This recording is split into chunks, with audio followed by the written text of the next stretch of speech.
Biggity boom! On this week's episode of Black, White, and Red All Over, we have a limited number of books. 32 to choose from. But we found some to read to recommend that we've reviewed for you guys. So, here we go.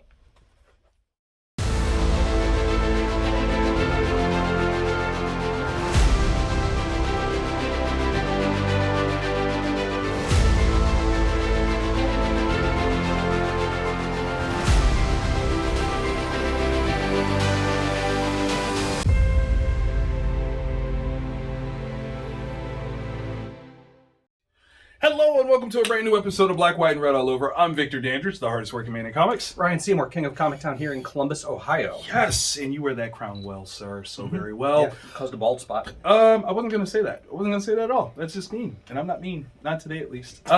So, as we said in our preamble, we had a limited number of books. This is one of those things that unavoidably happened. Yeah. Would you explain it to our viewers? What happened? So midway through last week, the truck that was delivering Marvel and IDW books to Diamond, their Plattsburgh warehouse, got in an accident. Yeesh.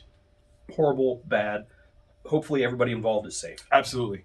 But as a result, those books got damaged, destroyed, and if your shop gets stuff through Plattsburgh and Diamond, they have not received their Marvel or their IDW for this week. Yeah, sorry. So, yeah, That's a lot of books. Right. That's a lot of books. And it's one of those crazy things, like shops have so much to complain about in terms of like shipping and stuff getting damaged or shorted.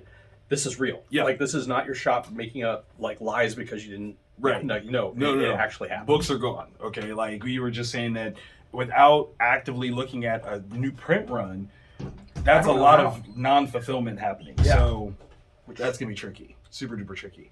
So that means that we have no Marvel, no IDW here. But we still found some amazing books to read and review and recommend to you. So we're going to jump right into that. As always, we start off with the good reads that you should read, our honorable mentions that are pretty good, but there are some that are just that much better. So where do you want to start? Because we've got one that's the same. Well, technically two that are the same. Technically two. Yeah. Because we had to share a copy of a book. Now, we both dug Green Arrow #1. Yes. It's part of Dawn of DC. Okay. What are your thoughts Let's on jump issue into it. Okay, so Green Arrow #2, we've got Williamson, Azaki. I swear I gotta meet him in order to know how to say the name correctly. And Fajardo Jr. Okay, so first and foremost, this is a beautiful looking book. Like literally the artwork is stunning. It gives me like Paul Peltier vibes, which I love the line work and quality therein. But what we are overtly getting is like this very mysterious concept when it comes to Ollie and the rest of the Arrow family. Okay. There is something at play that is trying to keep them all apart. And man, is it I don't know, it's kind of giving me the vibes as though what Williamson is bringing to this book is the centerpiece that Arrow was as a TV show. Okay. That's what I'm getting from this. So there's a lot of things that are happening all at once, kind of building a story setup or concept landscape maybe, but like centering Arrow as this linchpin piece to everything. So I kind of like it. I kind of like it. The hub that the rest of the stories will spin from. Yes, because when you talk about Arrow, I mean, you're talking about different things. You've got Arsenal, you've got Black Canary, you've got what is Roy's daughter's name? I just read it. Leanne. Yeah.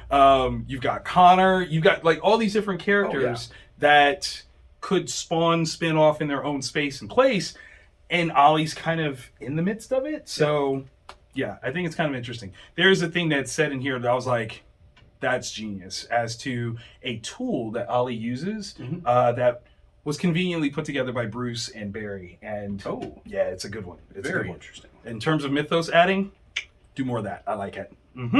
Alrighty. From Sumerian Comics, we have got Feeder #1. So, all right, so let's get the shout out to the creative team here. There's too many pages to choose from. Bertolini and Nickrem.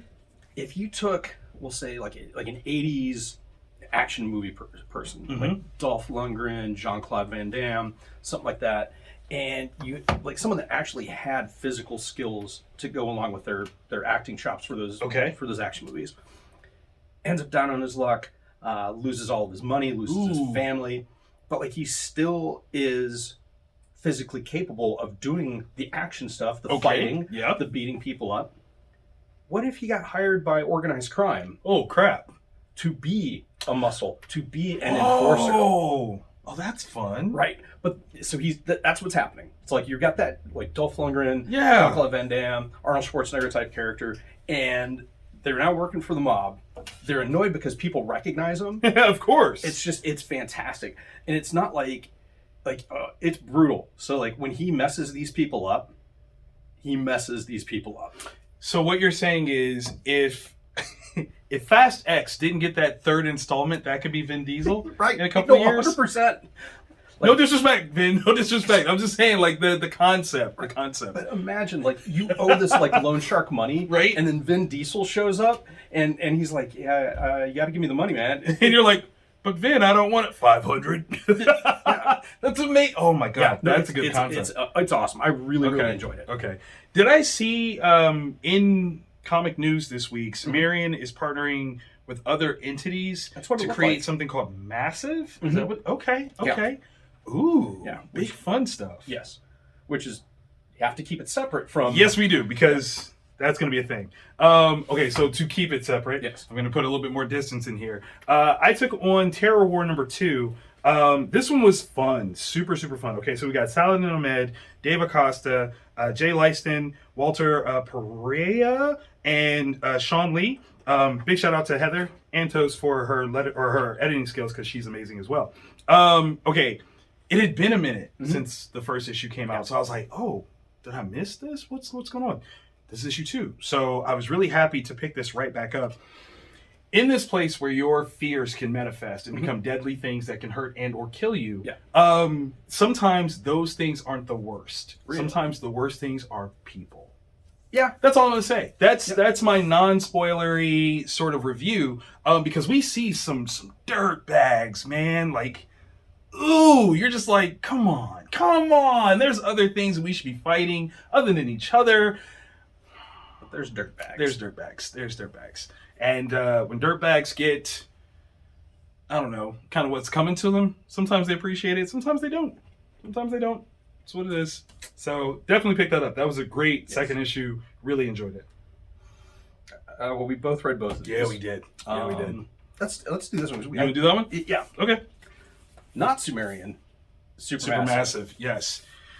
The Supermassive verse is this collection of stories, each one headed by a different writer, that kind of interconnect in a very, I don't want to say tight, but it's not exactly loose fashion either. They both recognize that they all take place in the same world. Yeah. That they both travel the same paths.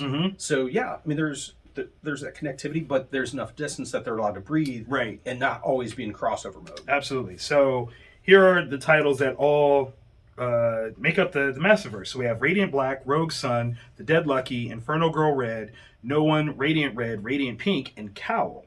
So all of those kind of work together to create this kind of shared universe amongst their characters. And Supermassive is this the first one that has had them all come together? I think the second. Okay, all right. I think 2022 or 2021 had one. Okay, so this one is a very interesting sort of little mini crossover. I mean, this is a thick. Yeah, it's bound book. $5.99. Yeah. But it is a square bound. Yeah. The page count is more than I have fingers and toes, so it's a lot. So it's a few, more than a few. And again, no ads. Like, it's all story, which is great. The thing about this, for me, is what it does is it puts me in the mindset that I would love to see Supermassive streamlined to a way that every week in a month we're getting something from them. Yeah. Because I would love that if you guys like kind of recognize like, okay, there's first week, second week, third week, fourth week. Sometimes there's a fifth week, so something crazy can happen. But that should kind of be how the Supermassive line is kind of set up with the Massiverse, and maybe even go back to the Superman Triangle days where you actually knew like in sequence where stuff was. Yeah. Yes. Yeah. Like, because that's what it gave me. It made me want more. Especially, because reading it, I enjoy all the individual issues and individual storylines. But reading this made me want like an Avengers or a Justice League, but Supermassive. Yes. Because all these characters are awesome. Right. And then when they're working together, it's even better. And It's way the crazy. interactions between them are great. And Right. it's just like, oh, I don't want to wait 1 year like to get the next one. Right. I want my fix. And if, like you said, if you go the weekly, every 5th week you could do one of those. Oh, that would be amazing. Maybe it's even like a where is everybody in time right now? Kind of a catch up. Pretty please, guys, Give us Kyle, more. Ryan, folks, everyone involved. Like, can we just kind of make that happen? Just like a little tickle, little push. Pretty please. Be awesome. Yeah. And then, of course, you like even if you did it that way, you could still collect everything as individual series, trade paperbacks, much in the same way that manga is doing right now. So you guys could be the forefront of the new wave of how we get our books. It'd be awesome. Just throwing it out there. All right. Okay, here we go. Nightclub. Yeah. Number 5, Mark Miller and Juan Ramirez. So this is the $1.99 price point. It's so good. Just absolutely crushes So me. good. Like I want to know, like, if it is profitable, why are we still paying $3.99, $4.99 a book? But that is neither. It's neither here nor there. It's fair. It's fair. So this is if Spider-Man, instead of being bit by a radioactive spider, was bit by a vampire. Which that would suck in a lot of ways, but could be cool Yeah. in other ways, because one of the first and foremost ways that Peter Parker is so lonely is because there was one spider. Yeah. He can't transfer the power. It's not possible. But if you're a vampire, There are ways. Yeah. There are ways. so he and 2 of his friends, Yeah. they're teenagers. They're not outcasts necessarily, but Right. they're definitely not part of the in crowd. Right. And they take this opportunity to be superheroes. Like you? I would. Right? I Like, totally would. you've got all the powers of a vampire. Yes. You've got the intelligence of, like, we can find a way to put stuff on us so we're never in the sunlight. Yep. And they do, and they start doing superhero stuff. Except they run into problems, and an issue or 2 back, Yeah. Yeah. they don't know all the rules of vampire. Not quite, or not applying the rules Yes. in that way. And the thing that makes it so amazing is when we first get introduced to these guys, we get told that there's this big sort of threat that's coming, and this is the reason why the first kid was chosen to be turned. And where we left off in the last issue was kind of a questionable space where we're like, well, maybe what we thought we knew is not exactly correct. Yeah, it was like a plot twist, but potentially 2, 3 lefts making a right. Yeah. Yeah. Because there's another plotter twist. Oh my goodness. Yeah, your plot gets twisted hard. Okay, it's going to get bruised with the twisting that happens here. And I have to admit, the emotional stakes of where this is left, I don't know how I would deal. I don't know how I would deal. Yeah, because you've been turned into a vampire. Yeah. You're still pretending that you're alive. I Mhm. mean, you're not dead, but You're still showing up at home. Like, yeah. So you how know. does your family react to that? Right. Because you're going to get busted up doing stuff. That would be amazing if that. I just had a brain fart of how I would want to handle that as a teenager. I have no idea if that's a smart plan, but it's totally what I would do. Oh my God, I would probably get everyone killed. But it's fine. It's whatever. Whatever. And that's where it ends with issue 6. It leads off with that family question. And I think that's also where the first 6 issues are going to be part of a trade. So if you've missed it, there have been supplemental printings, but there will be a trade paperback coming out soon. And collecting all of this. Highly, highly, highly recommend. Yes. And I want to say that Mark has even said that he's like 2 or 3 volumes in already. So he knows where this is going long form. So trust and believe, you jump on here, it's a long ride. So highly recommend this one. This was a lot of fun. That one moment, I was not prepared. Oh, I no. wasn't. No, I didn't see it coming. flipped the page back and forth because I'm like, Didn't see it. Did that? And I'm like, wait, no. Oh, yeah. Should have been a pop-up book. Should have. Or a scratch and sniff. Oh, yeah, that too. Oh, that's terrible. Yeah. Pop and scratch. Pop and scratch. Somebody make one of those, okay? I bet it would sell gangbusters. Yeah. While you marinate on that, we're going to take a second, let a commercial break jump in, and we'll be right back.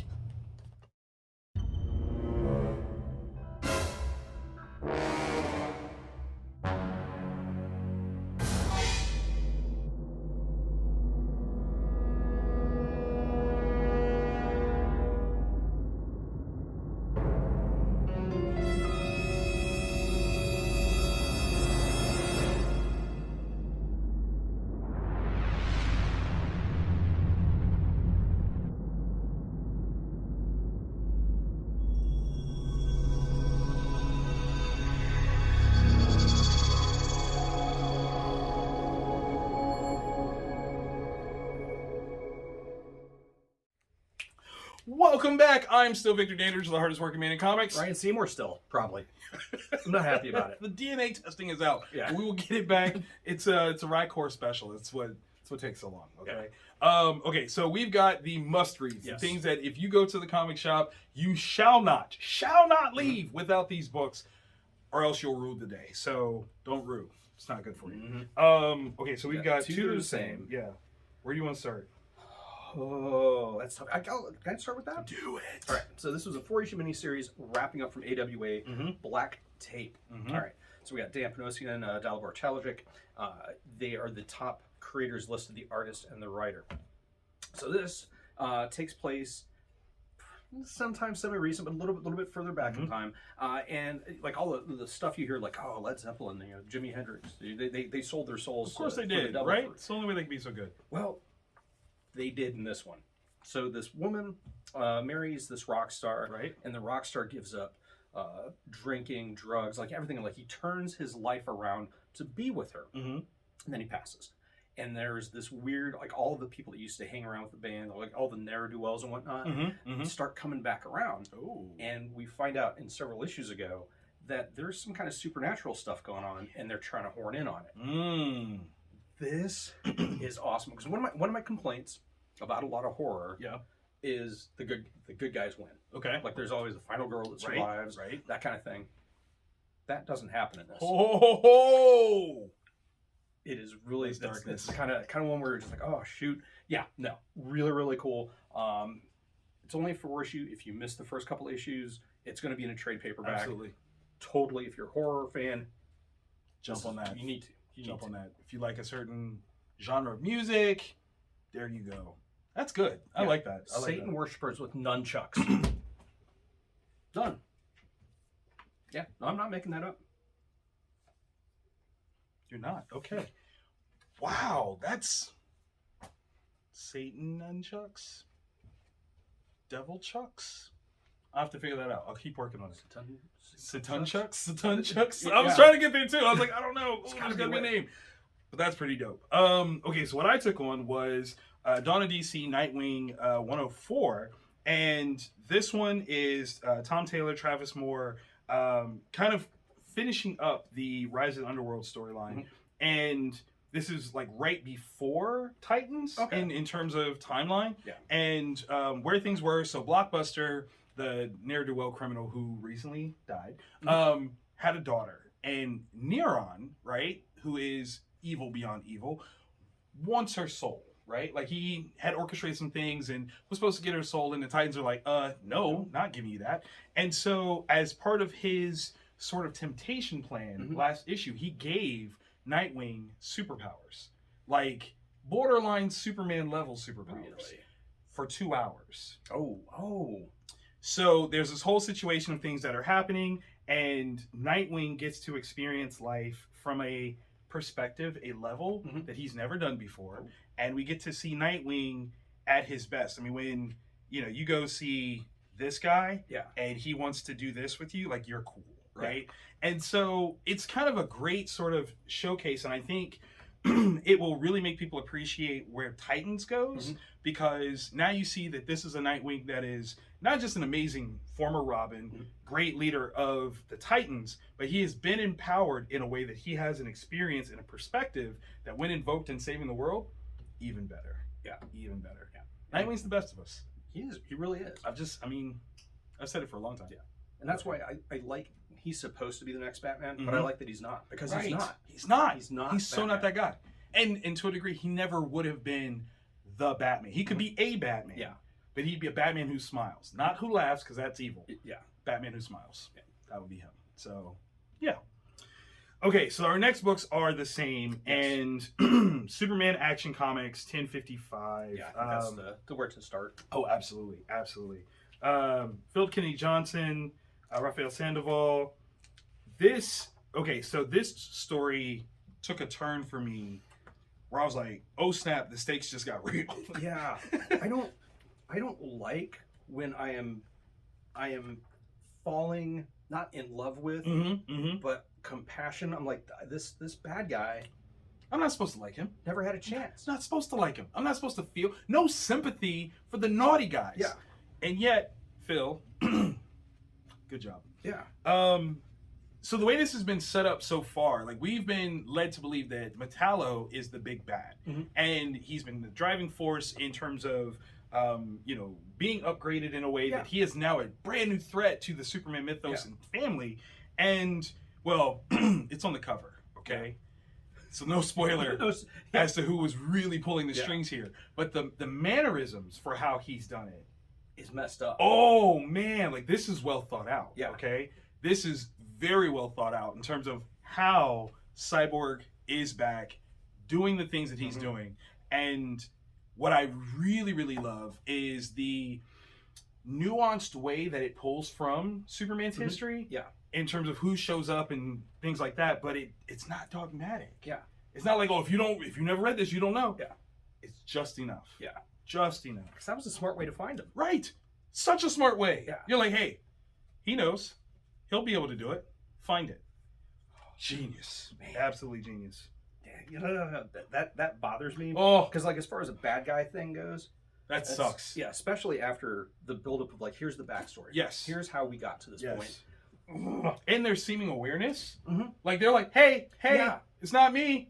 I didn't, what? Yeah. Oh, so amazing. Not cool, bad people. No, not cool at all. It's quite cold. Cold as ice. But in the best way possible. Absolutely best way possible. This has been a fun journey in the Dawn of DC mythos. And backup stories. Backup stories have been fun.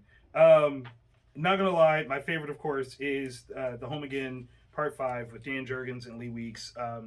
They're classic storytellers of Superman stories, so I'm there for that. I will admit... yeah.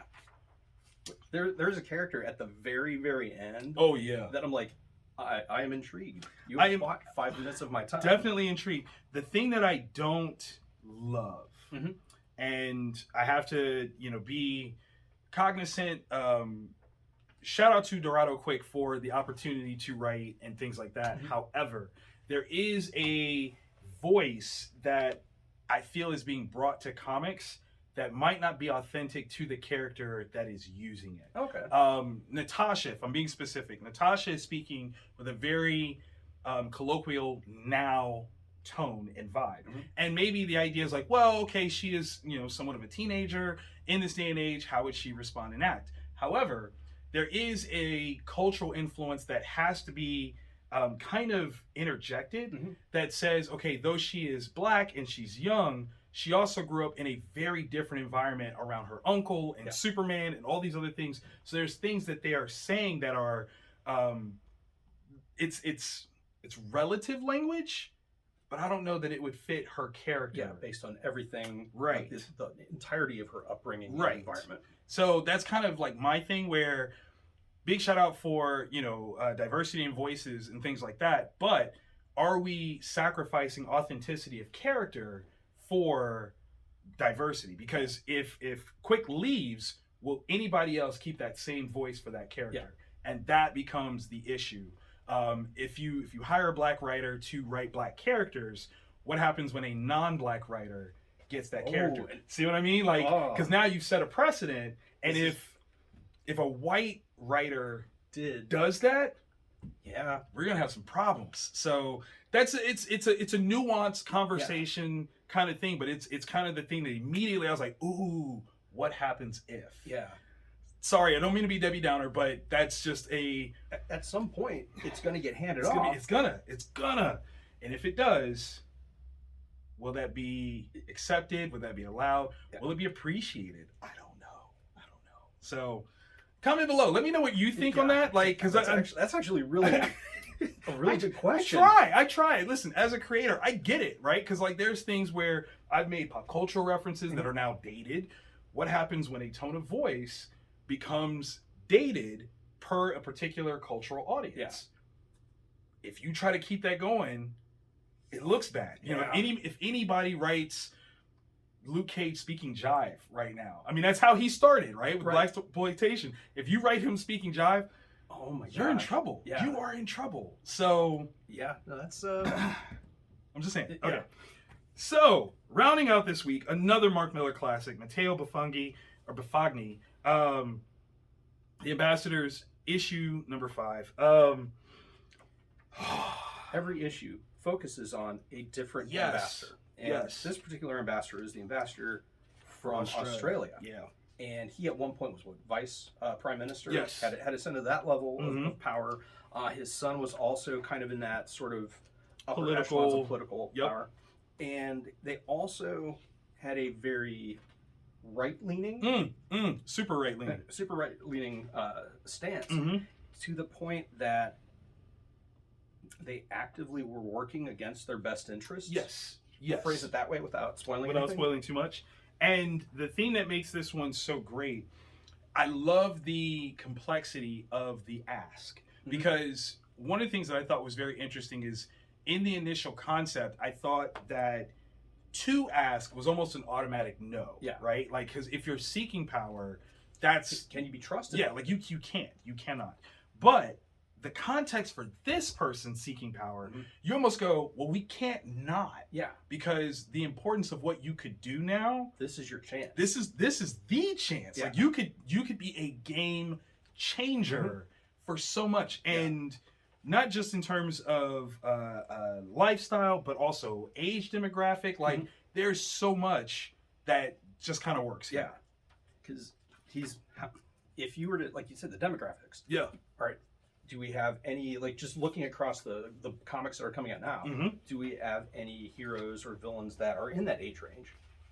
No. No. Not actively living like that. So like maybe you look and you go, well, Captain America is technically. Does Steve look like it? Yeah. No. So that's kind of it's brilliant. It's absolutely brilliant. The other thing that makes this so daggone good Is we're telescoping out. so far, and you're seeing that this world that we were just getting to know is so much bigger than what we thought we knew. And having any sort of understanding that this plays into the big game, so crazy. Yeah. This ending page. That's messed up. Yeah. Okay. Because that person's looking at you. That- The fourth wall is being You know broken. it. You know it. They're seeing you. It's gonna be bad I'm things. scared. I will never play heads or tails again. Never. That's so messed up. Never ever again. Oh, yeah. I can't. I cannot. Like, no. It's so evil. It's beyond evil. Like It's beyond evil. there's the callousness. Yeah. The neutral evil to steal from D&D. Mm-hmm. It's just, and that's one of the three. Mm-hmm. Because Yeah, we're telescoping exactly. out. Because there's been players that have interacted, engaged, and we don't know exactly. Okay, so there's a statement that's made, and I think I know who it is, but I'm curious. Do you have a guess as to who? Oh, Yeah. I don't. Do you have a guess? I have a guess. I have a guess. I don't know if it's. Yeah. If We'll talk about it. We'll talk yeah. about it. Once you guys read it, if you have a guess, tell us the issue number that you think that person comes from. I'm really curious as to what you guys say on that one, because I think that's tell us the issue number that you think references that thing. Yeah. Because that'll be the way. Man, that was a good book. Yeah. That was good. How many more of these do we have? Not enough. You're right. Like that's the thing is like all these books. There's not enough. Like we It's need never more enough. action. We need more. Yeah, Just give us all. Give it all to me. Give it all to me. In terms of cost, let's see. We've got 4, 13. Yep. Yeah. So I think that's under about right. Yeah. $13 before tax. No, mine's a little bit more expensive because this is also a $5. Ah. So $14, right? Still not bad. Not bad at all. But yeah, like again, that's a good solid mix of books that you're gonna get. If you want to get all of these, maybe what, $20? Yeah. You're going to the shop, dropping 20. That's a win. That's a win. really You get is. some good reading material, stuff that you will reread over and over and over. Yep. Definitely agree. If you like what you've heard, definitely click that thumbs up. You know, we need that for the algorithm. Tell everybody that you like it. Yeah. Share us on Facebook. Yes. Share us on Instagram. Share us on Twitter. Share us everywhere. Pinterest. Yeah. I don't know. LinkedIn. I don't I'll care. do that. Definitely do that. Yeah. And tag us. Yeah. You know, we're super active on social media, probably more so than we should be. It happens. And we do this every week. Yeah. So hit subscribe. Tell your phone to say, we'll let notifications happen. 'Cause Bing, bing, every bing. week. Every time. We'll be here for you. See you next week. Bye.